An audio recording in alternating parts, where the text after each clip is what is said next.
தமிழ் மக்களுக்கு வணக்கம். திரும்பவும் பார்த்தீங்கன்னாக்க, இந்த ஆட்சியுடைய நிறைகள், குறைகள் அப்படின்றத நம்ம வெளிப்படையா பேசுவோம் அப்படின்றத முதல் நாள்லேருந்தே, இந்த ஆட்சி அமைந்த முதல் நாள்லேருந்தே நம்ம வழிமுறையா வச்சுக்கிட்டு இருக்கோம். அந்த வகையில தான் இன்னைக்கு நம்ம பேசப்போற விஷயமும் பார்த்தீங்கன்னா, நேற்று முன்தினம் நடந்திருக்கின்ற பாலியல் குற்றச்செயல். அதாவது சமீப நாட்களாகவே பார்த்தீங்கன்னாக்க, நிறைய பாலியல் குற்றச்செயல்கள் நடப்பது அப்படின்றத நம்ம பார்க்குறோம். இது நிறைய நடக்குது அப்படின்றதுனால இது வெளியில வருதா? இல்ல இது பாலியல் குற்றச்செயல்களை மட்டுமே ரிப்போர்ட் செய்கிற சீசன் அப்படின்றதுனால மீடியாக்கள் அதில மட்டும் கவனம் செலுத்துறாங்களா? இப்படின்றது ஒரு தனி விவாதமாவே வச்சுப்போமே. ஆனால் இந்த பாலியல் குற்றச்செயல்கள் பார்த்தீங்கன்னா, அதுவும் முக்கியமா இந்த கும்மிடிப்பூண்டியில நடந்திருக்கின்ற அந்த 3 வயது குழந்தை. இது ஜீரணிக்கவே முடியாத ஒரு விஷயம்னு தான் சொல்லலாம். இந்த 3 வயது குழந்தை ஒரு பாலியல் குற்றச்செயலுக்கு ஆளாக்கப்பட்டிருக்கிறது, கொலை செய்யப்பட்டிருக்கிறது. அதுக்கப்புறம் தூக்கி புதர்ல போட்டுட்டு போயிருக்காங்க அப்படின்றதுல ஒரு நபர் கைது செய்யப்பட்டிருக்கிறார். இந்த கொடூரச் செயலை 3 நபர்கள் செய்ததாக சொல்லப்படுகிறது. போஸ்ட்மார்ட்டம் ரிப்போர்ட்டும் பார்த்தீங்கன்னாக்க, அது அ அதை ஒட்டி தான் இருக்கு. அதாவது அந்த குழந்தையுடைய அ சொல்லவே ரொம்ப கஷ்டமா இருக்கு. இந்த குழந்தையுடைய பிறப்பு உறுப்புகள் எல்லாம் பார்த்தீங்கன்னா, பாதிக்கப்பட்டிருக்கு, சேதமடைந்திருக்கிறது அப்படின்ற பொருள்பட அந்த ரிப்போர்ட் சொல்லுது அப்படின்ற நிலையில ஒருவர் கைது செய்யப்பட்டிருக்கிறார். இப்ப இந்த அரசாங்கம் துரிதமாக செயல்பட்டிருக்கிறதா என்றால், ஆமாம் துரிதமாக செயல்பட்டிருக்கு. ஆனால் இந்த அரசாங்கத்துடைய செயல்பாட்டுல இன்னொரு பெரிய பிரச்சனை, நடைமுறை சிக்கல் இருக்கு. என்ன அப்படின்னா, இது கடந்த திமுக ஆட்சியிலிருந்து சில பாடங்களை இவர்கள் கற்றிருக்கிறார்களா என்றால் இல்லை.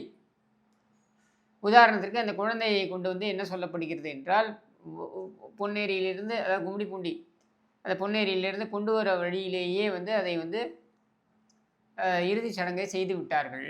உறவினர்கள் முழுமையாக அந்த குழந்தைக்கு மரியாதை செலுத்துவதற்கு முன்னரே இந்த இறுதிச் சடங்கை காவல்துறையுடைய அழுத்தம் காரணமாக அது செய்யப்பட்டு விட்டது அப்படின்ற ஒரு குற்றச்சாட்டு வைக்கப்பட்டிருக்கு. இதில இன்னொன்னு பார்த்தீங்கன்னாக்க, குமார் அவர் தான் அந்த அமைச்சர். அவர் அங்க போயிருக்காரு. அவர் அங்க போயி, அந்த பெற்றோரை சந்தித்து அவர்களுக்கு ஆறுதல் கூறி, இதெல்லாம் செய்ய வேண்டிய விஷயம் தான். ஒரு அரசாங்கம் செய்ய வேண்டிய விஷயம் தான். இதையெல்லாம் செய்யும் பொழுது, அங்க நின்னுகிட்டு இந்த தாவேக்காக்காரங்கலாம் கூட சேர்ந்திருக்காங்க. எல்லாம் சேர்ந்து குரூப் ஃபோட்டோ எடுத்திருக்காங்க. Not required. அதாவது நீங்க நிவாரண தொகையை குடுக்க போறீங்க, ஆறுதல் சொல்ல போறீங்க. அந்த இடத்துல அது தேவையா என்றால் இல்லை. அதையும் செய்திருக்கிறார்கள். அடுத்து பார்த்தீங்கன்னாக்க, அந்த பெற்றோர் நிர்பந்தப்படுத்தப்பட்டிருக்கிறார்கள்.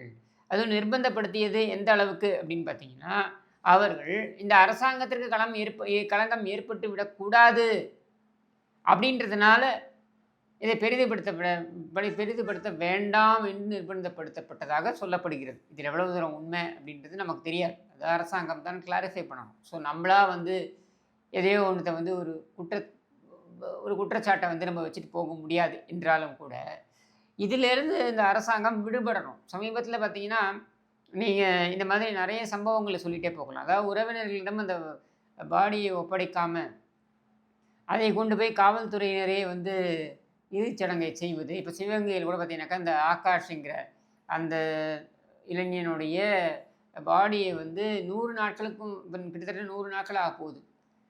அதை பெற்றோர்கள் நாங்கள் வாங்க மாட்டோம். எங்களுக்கு அந்த உண்மையான குற்றவாளிகள் கைது செய்யப்படாமல் நாங்கள் வாங்க மாட்டோம் அப்படின்னு உறுதியாக இருக்கின்ற நிலையில, நேத்து நீதிமன்றம் சொல்லியிருக்கு. இந்த மாதிரி நீங்க வாங்கலைன்னாக்க காவல்துறையே அந்த இறுதிச் சடங்கை செய்துவிடும் அப்படின்னு சொல்லிட்டு.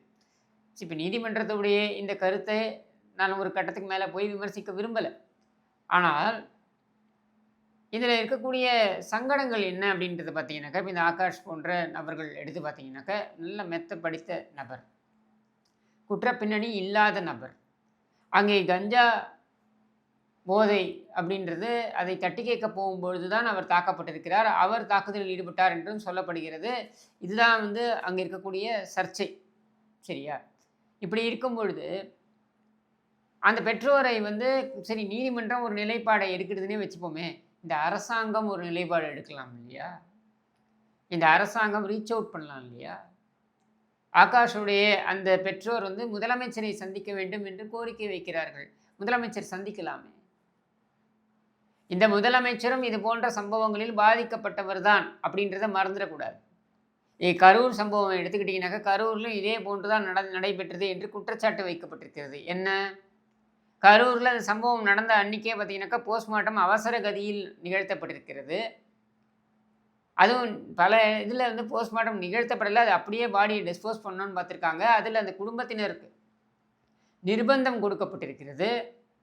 நீங்கள் உடனேயே அந்த உடலை வந்து டிஸ்போஸ் பண்ணணும், அதாவது அது வந்து தகனம் செய்யணும், இல்லை நீங்கள் வந்து அடக்கம் பண்ணணும் அப்படின்னு சொல்லிட்டு அவர்களுக்கு நிர்பந்தம் கொடுக்கப்பட்டிருக்கிறது. இன்னும் சொல்ல வேண்டுமென்றால் அடக்கம் கூட செய்யக்கூடாது, தகனம் செய்ய வேண்டும் என்று நிர்பந்தம் கொடுக்கப்பட்டது அப்படின்ற குற்றச்சாட்டும் அங்கே வைக்கப்பட்டது. இது யாருக்கு எதிராக நடந்த சதி அப்படின்னா, இன்னைக்கு இருக்கக்கூடிய முதலமைச்சருக்கு எதிராக நடந்த சதி என்று சொல்லப்பட்டது. இந்த விஷயங்களை எல்லாம் வெளியே சொன்ன என் போன்றவர்கள் மீது எஃப்ஐஆர் போடப்பட்டது. நான், போலீஸ் வரதராஜன் இவங்க மேலெல்லாம் எஃப்ஐஆர் போடப்பட்டது. அவர் கைது செய்யப்பட்டார். மாரிதாஸ் விசாரணைக்கு அழைக்கப்பட்டார். ஆனால் அந்த எஃப்ஐஆர் இதுவரைக்கும் வந்து நீங்கள் மூடிருக்கீங்களான்னா மூடலை. இது யாருக்கு ஆதரவாக நாங்கள் பேசியது? இப்பொழுது இருக்கக்கூடிய முதலமைச்சர் விஜய் அவர்களுக்கு ஆதரவாக பேசியது. சரியா? இந்த லட்சணத்தில் தான் வந்து காவல்துறையுடைய செயல்பாடு இந்த ஆட்சியிலும் தொடர்கிறது. இப்போ கடந்த ஆட்சியில் இருந்து அதே தான் இப்போ தொடருதுன்னு சொல்லலாம். இன்னொன்று, நம்ம ஏரியாலேயே பார்த்தீங்கன்னாக்க, நாங்கள் கேகே நகரில் இருக்கோம். நாங்கள் அங்கே எங்கள் ஏரியாலேயே பார்த்தீங்கன்னாக்க நேற்று முன்தினம் மட்டும் பார்த்தீங்கன்னாக்க 30 இளைஞர்கள் சுற்றி வளைக்கப்பட்டிருக்கிறார்கள். இவங்கெல்லாம் யார் அப்படின்னா, இவங்கெல்லாம் வந்து குற்றப்பின்னணி கொண்டவர்கள் என்று அடையாளம் காணப்பட்டு இருக்கக்கூடியவர்கள்னு சொல்லப்படுகிறது. ஆனால் உண்மை என்னென்னா, இவங்களை நடுராத்திரி வந்து தூக்கிட்டு போகுது போலீஸ். எதுக்காக தூக்கிட்டு போகிறாங்கன்னு தெரியல, ஒரு ஃப்ரெஷ் எஃப்ஐஆரை போடுறாங்க. எஃப்ஐஆரை போட்டுட்டு இவங்களை கொண்டு போய் நீதிமன்றத்தில் நிறுத்துறாங்க. நீதிபதி பார்த்துட்டு, இந்த மாதிரி உங்கள் கணக்கு காட்டணுன்றதுக்காக கொண்டு வந்து நிறுத்தாதீங்கயா அப்படின்னு சொல்லி நீதிமன்றம் அந்த ரிமாண்டை ரிஜெக்ட் பண்ணி அவங்கள ஓன் பெயிலில் வெளில விடுது. இது வந்து மாநிலம் முழுக்க அதிகரித்திருப்பதாக தகவல்கள் வருகின்றன. நீங்கள் வந்து சட்டம் ஒழுங்கை காக்க வேண்டும் என்பதற்காக ப்ரிகாஷனரி மெஷர் அப்படின்ற அளவில் நீங்கள் வந்து எடுக்கக்கூடிய நடவடிக்கைகளை உள்ளபடியே வரவேற்கிறேன். அதில் மாற்றுக்கருத்தே கிடையாது. அது நம்மளுடைய சென்னை மாநகரத்துடைய ஆணையராக இருக்கட்டும், திறமையான மனிதர், அல்லது நம்மளுடைய டிஜிபியாக இருக்கட்டும், இவங்க எல்லாருமே வந்து அதுக்காக செயல்படுறாங்க அப்படின்றத உள்ளபடியே வரவேற்கிறேன். இதில் ஒன்றும் மாற்றுக்கருத்து கிடையாது. ஆனால் இந்த மாதிரி பொய் வழக்குகளை இளைஞர்கள் மீது போடுவது என்பது கடந்த ஆட்சியை விட அதிகரித்திருப்பதாக சொல்லப்படுகிறது. அப்போ இது வந்து தவறு. அப்போ தவறான ஒரு பாதையில் இந்த அரசாங்கம் சென்று கொண்டிருக்கிறதோ அப்படின்ற ஒரு அச்ச உணர்வை ஏற்படுத்துகிறது. இப்போவும் திருத்திக்கலாம். இன்னைக்கு இருக்கக்கூடிய சிறையுடைய ஆர்டிஐ போட்டிருக்கும், தகவல் வரும்பொழுது நான் அதையும் வந்து உங்களோட பகிர்றேன். இப்போ இருக்கக்கூடிய ஆட்சியாளர்கள் பார்த்தீங்கன்னாக்க, அவங்க வந்து கைது செய்திருக்கின்ற, அதாவது சிறையில் வைத்திருக்கின்ற அண்டர் ட்ரையல், அதாவது விசாரணை கைதிகள் அவங்களுடைய எண்ணிக்கை எவ்வளவு அப்படின்றது குறித்து ஒரு ஆர்டிஐ போட்டிருக்கேன். ஸோ அது தகவல் வரும்போது அதையும் நான் பகிர்றேன். அதிகமாக இருக்குது. இப்போ அதிகமாக இருக்கிறது உண்மையிலேயே சட்டம் ஒழுங்கை சரி செய்வதற்கு அப்படின்ற ஒரு நிலையில் அதை பாராட்டலாம். ஆனால் வெறும் கணக்கு காண்பிப்பதற்காக நீங்கள் அதை செய்வீர்கள் என்றால் இது தவறு. அதை உள்ளபடியே இப்பொழுது நீங்கள் திருத்திக் கொள்ள வேண்டும் அப்படின்றதால் நாம் வந்து ஒரு எச்சரிக்கையாக முன்வைக்கிறோம். அதாவது உங்களுக்கு நம்ம சொல்கிறோம், பார்த்துக்கோங்க, இந்த மாதிரிலாம் வந்து தகவல்கள் வருகிறது அப்படின்னு சொல்லிட்டு. அதை சரி செய்து கொள்வது அரசாங்கத்திற்கு விட்டது. நம்ம சொல்ல வேண்டியது, எச்சரிக்கை மணி அடிக்க வேண்டியது நம்முடைய கடமை.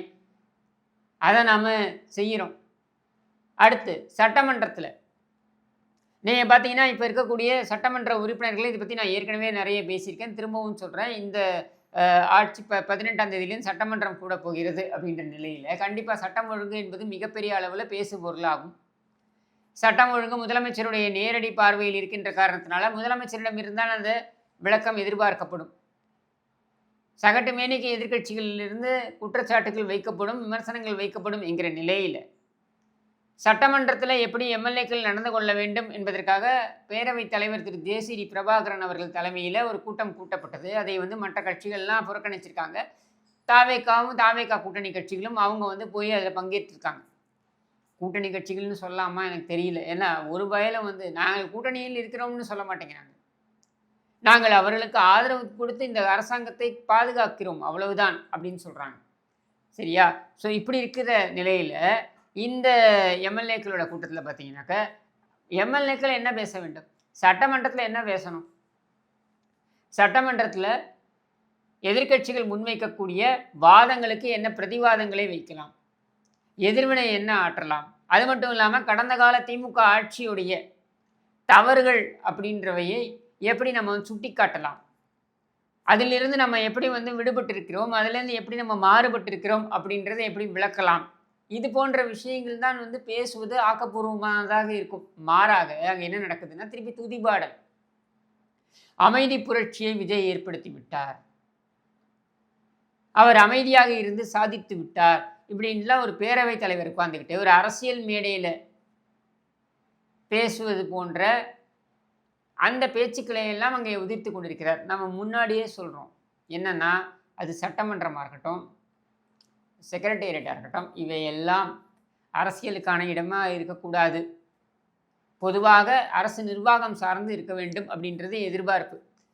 கடந்த ஆட்சி காலத்தில் நடக்கவில்லையா என்றால், கடந்த ஆட்சி காலத்தில் சட்டமன்றத்தில் துதிபாடல் என்பது முக்கியமான ஒரு அம்சமாக இருந்தது. அந்த துதிபாடலிலிருந்து விடுபட வேண்டும் என்பதுதான். அதுக்கு ஏற்பட்ட அசூயை மக்களுக்கு இதெல்லாம் பார்த்து சலிச்சு போச்சு. இதெல்லாம் பிடிக்காம தான் ஒரு மாற்றத்திற்கு வாக்களித்திருக்கிறார்கள். நீங்கள் அந்த மாற்றத்திற்கான சக்தியாக இருக்க போகிறீர்கள் என்று சொல்வீர்கள் என்றால், திரும்பவும் அதே பழைய பல்லவி, அதே போல புகழ் மாலை, இதையெல்லாம் நீங்கள் வந்து சூட்டி கொண்டிருக்க போகிறீர்கள் என்றால், அப்போ இது என்ன? புதிய மந்தையில் பழைய கல்லு என்பது போல நீங்கள் அதே கதையைத்தான் நீங்களும் செய்கிறீர்கள் அப்படின்னு தான் ஆகுது. அப்போ இது மாற்றத்திற்கான ஒரு சக்தியா, மாற்றத்திற்கான ஒரு முடிவு என்று எடுத்துக்கொள்ள முடியுமா என்றால் இல்லை. இதையும் நான் சுட்டிக்காட்ட விரும்புகிறேன். முதலமைச்சரை பாராட்டுவது வரவேற்கத்தக்கது. இப்போ ஒரு அமைச்சர் கூட பார்த்தீங்கன்னாக்கா, அறநிலையத்துறை அமைச்சர் திரு ரமேஷ் அவர்கள் பார்த்தீங்கன்னா ஒரு மேடையில் தோன்றி ஒரு அரசியல் மேடை, அது ஒன்றும் விழா மேடை கிடையாது, இந்த விழா மேடை கிடையாது, அரசு விழா மேடை கிடையாது, அரசியல் மேடை.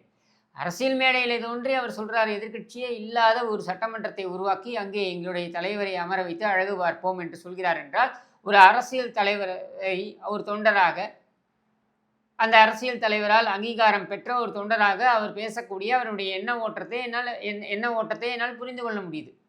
அது அரசியல், அது பேசித்தான் ஆகணும். அது யாராக இருந்தாலும் பேசுவாங்க, சரியா?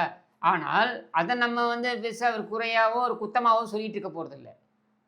மாறாக செக்ரட்டேரியட்டுக்குள்ள கட்சிக்கான இணைப்பு விழாக்களை நடத்துவது, செக்ரட்டேரியட்டுக்குள்ள கூட்டணி கட்சியாக இருக்கக்கூடிய காங்கிரஸோட பேரம் பேசுவது, செக்ரட்டேரியட்டுக்குள்ளே வச்சு சில நபர்களை வந்து கட்சிக்குள்ளே சேர்ப்பது போன்ற விஷயங்கள் இருக்கு இல்லையா, இது ஒரு தவறான ஒரு சமிக்ஞையை அனுப்புகிறது. நீங்கள் மாற்றம் என்பதை கடந்து, ஏமாற்றம் என்பதை கடந்து நீங்கள் அரசியல் அநாகரிகத்தில் ஈடுபடுகிறீர்கள் அப்படின்ற குற்றச்சாட்டு வருவதற்கான அத்தனை சாத்தியக்கூறுகளையும் ஏற்படுத்துகிறது அப்படின்றதான் இங்கே பதிவு செய்ய வேண்டியதாக இருக்குது. இது எல்லாமே நம்ம ஏன் சொல்கிறோம் அப்படின்னா, இதையெல்லாம் நீங்கள் சுய பரிசோதனை செய்ய வேண்டும் என்பதற்காக நம்ம சொல்கிறோம், வேற ஒன்றும் கிடையாது. மற்றபடி இந்த அரசாங்கத்துடைய சரியான செயல்பாடுகளை நம்ம வந்து துணைக்கு நின்று அதற்கு ஆக்கப்பூர்வமான ஆதரவை கொடுப்போம். ஆனால் இந்த அரசாங்கம் எங்கெல்லாம் தவறுகிறது என்பதனை சுட்டி காட்டுவதற்கு ஒரு அமைப்பு தேவை, ஊடகங்கள் தேவை, அதை சுட்டி காண்பிக்க வேண்டும். தொட்டதெல்லாம் தவறு, தொட்டதெல்லாம் குற்றம் அப்படின்னு சொல்கிற அந்த எதிர்கட்சி மனப்பான்மை இருக்கு பாருங்க, அதை தனியாக வச்சுருங்க. எதிர்கட்சிகள் அதைத்தான் செய்வார்கள், சரியா? அதையே மீடியாக்கள் செய்யக்கூடாது. அதே சமயத்தில் எங்கே சுட்டி காண்பிக்க வேண்டுமோ அங்கே அதையெல்லாம் சுட்டி காண்பிக்க வேண்டும் என்கிற அளவில் தான் இந்த குறை நிறை செஷன் அப்படி வச்சுக்கலாமா? இதை இனிமேல் வரப்போகிற செஷன்ஸ் எல்லாமே அரசாங்கத்தை பற்றி பேச வேண்டும் என்றால் குறை நிறை, குறை என்ன நிறை என்ன அப்படின்றத நாம் பேசுவோம். அப்படின்றதுனால குறை நிறை செஷன்கள் இனியும் தொடரும். இந்த அரசாங்கத்துக்கு மக்களுடைய குரல் எட்ட வேண்டும் என்பதற்காக, மக்கள் மனதில் இருக்கக்கூடிய எண்ண ஓட்டங்கள் எட்ட வேண்டும் என்பதற்கான முயற்சி தான் இது என்று கூறி விடைபெறுகிறேன். நன்றி, வணக்கம்.